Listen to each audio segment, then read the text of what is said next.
something that is healthy when it's in balance. Like if I have a bonfire in my backyard and the flames are getting a little bit too big and there's ashes and sparks flying off the bonfire, your ego says, David, step back. You know, it's preservational, wants to take care of the body. If we're hiking on a cliff and we come to a very narrow path and it's a 1,000-foot drop, your ego's going to say, stay close to the wall. Don't go out to the edge. You could be injured and be hurt. So the ego has a function to really, in a sense, be analytical and weigh what we know against what we don't know, and it's healthy. The problem is when it's driven by the hormones of stress, and stress is when your body is knocked out of balance, it's knocked out of order. That state actually causes you to be altered, and there'll always be a gap between the way things appear or the way you appear and the way things really are. You're in an altered state. Now, for the short term, that's great. All organisms can tolerate that. But if you keep doing that for an extended period of time, the arousal that's created from the stress hormones actually causes the analytical mind all of a sudden to go into overdrive. So now the endorsement of the ego becomes enhanced and we become selfish. That's what it does. It causes us to be self-indulgent, to be self-centered, to be self-important, to be self-aggrandizing, to be full of self-pity, because in stress, there's only one thing that's important when you're in survival, and that's you. And so all of our attention goes on our body, all of our attention goes on all the elements in our environment, and we become very preoccupied with time. Now, when we're in balance and there's order in the autonomic nervous system, there's health. And if stress is when you move out of balance, autonomic dysregulation, then you are altered from wholeness. You are separate from everyone and everything in your life, and you tend to trust less. It's not a time to open your heart in the jungle. The survival gene is switched on. You don't communicate very well. You're looking at how you can get to where you need to be or accomplish what you need to do first, and you got to be there first and compete, because this is all driven by those stress hormones. So the ego becomes out of balance. Now, here's the cool part about all of this. When people are driven by those stress hormones and they don't know how to change it, they don't know how to self-regulate. Again, it's not that you react.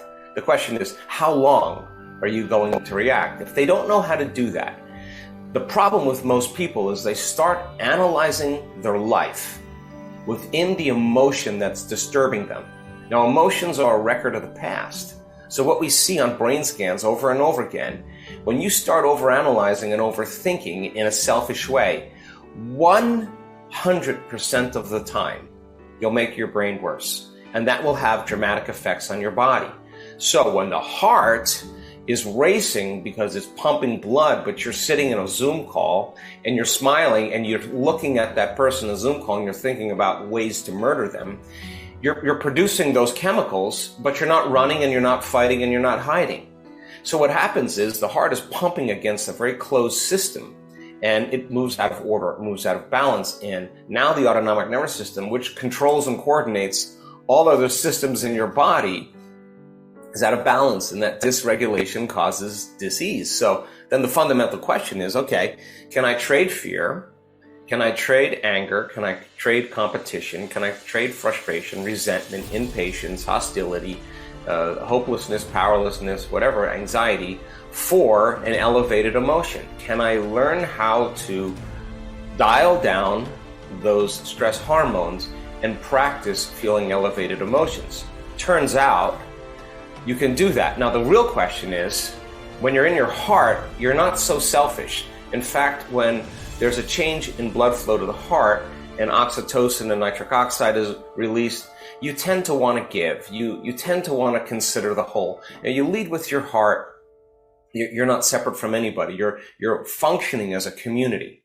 So I think then that our future as human beings is that we have to be able to live in an elevated state in our hearts. And if we fall from grace back into those survival emotions, the key is to be able to self-regulate and get so good at it in your meditation with your eyes closed, so good at it that you can do it with your eyes open. Now that's when the game becomes really, really important. So when people do the work and they do their meditations and they come up against themselves, gosh, I want them to.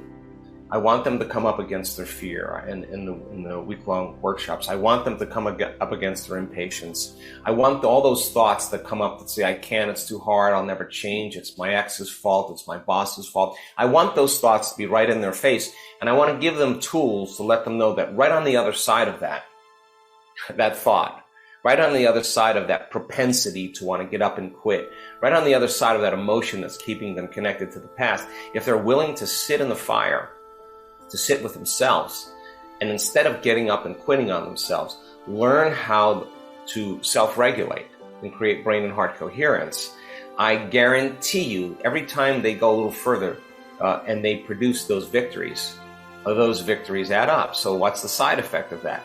You return back to your life and you don't need jerk as much. Why? Because you just overcame some part of your aggression and anger by sitting with your body and like training an animal, training a dog, training the servant to be present, to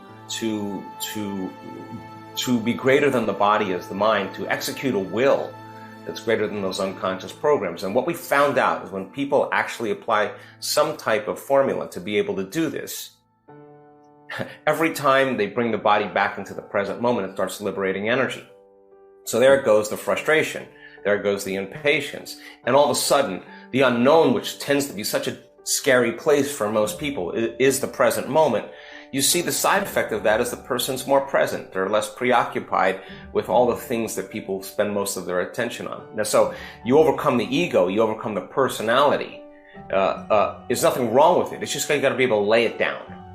And as you temper your body and your mind, the ego tends to be less selfish and more selfless. And then the side effect of that is that then if I say, hey, look at David, he's actually doing it, I'm going to try it too because he's doing it. And research in neuroscience says you hang out with people that do things, your brain synchronizes and you start doing those same things. It's called an emergence.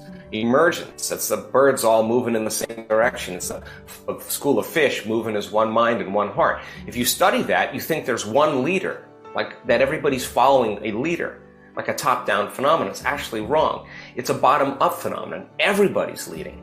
So the way we change the world then is that you work on yourself, I'll work on myself. We get to show up and bring our best, and when we're not at our best, we excuse ourselves, get back to that state, and we present ourselves back to the world. And I think this is such a great time in history where people really need some tools to be able to cope